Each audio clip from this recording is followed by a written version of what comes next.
மக்களே இன்னைக்கு ரொம்பவே ஹெல்த்தியான டேஸ்டியான எல்லாருக்கும் ரொம்ப பிடிச்ச கொக்கோ மிட்டாய் தான் பார்க்க போறோம். வாங்க எப்படி செய்யறதுன்னு பார்க்கலாம். தேவையான பொருட்கள் வேர்க்கடலை, நாட்டு வெல்லம். முதல்ல ஒரு பேனை ஹீட் பண்ணி அதுல நல்லா வேர்க்கடலை வறுத்து எடுத்துக்கோங்க. வறுத்தெடுத்ததை ஒரு பாத்திரத்துல மாத்தி, அதுக்கப்புறம் வேர்க்கடலையில உள்ள தோலெல்லாம் நீங்க நீக்கிட்டு அதை நீங்க மிக்சியில சேர்த்துக்கோங்க. இப்போ ஒரு பேன்ல தேவையான அளவு தண்ணி ஊத்தி அதுக்கப்புறம் நம்ம நாட்டு வெல்லத்தை அதுல சேர்த்துக்கோங்க. அது தண்ணி பதத்துக்கு வந்தோடனே அதை நல்லா வடிகட்டி எடுத்துக்கோங்க. இது ஒரு நல்ல திக்னஸ் வர வரைக்கும் விடாம கிண்டிக்கிட்டே இருங்க. அதுக்கப்புறம் இதோட பதத்தை கண்டுபிடிக்கிறதுக்கு ஒரு கிண்ணத்துல தண்ணி வச்சுக்கோங்க. அந்த தண்ணியில ஒரு 2 டிராப்ஸ் விட்டு பாருங்க. அதுக்கப்புறம் நம்ம ஏற்கனவே அரைச்சு வச்சிருந்த வேர்க்கடலை இதுல நல்லா சேர்த்து ஒரு கிரேவி பதத்துக்கு இறக்கிருங்க. ஒரு பட்டர் ஷீட்ல நம்மளுக்கு தேவையான ஷேப்ல இதை கட் பண்ணி எடுத்துக்கோங்க.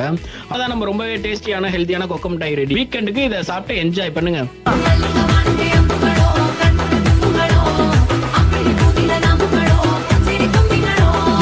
ஹெல்த்தியான டேஸ்டியான சிம்பிளான டிஷ் பார்க்கணும் நம்ம ஜோசா கிச்சனை ஃபாலோ பண்ணுங்க, சப்ஸ்கிரைப் பண்ணுங்க.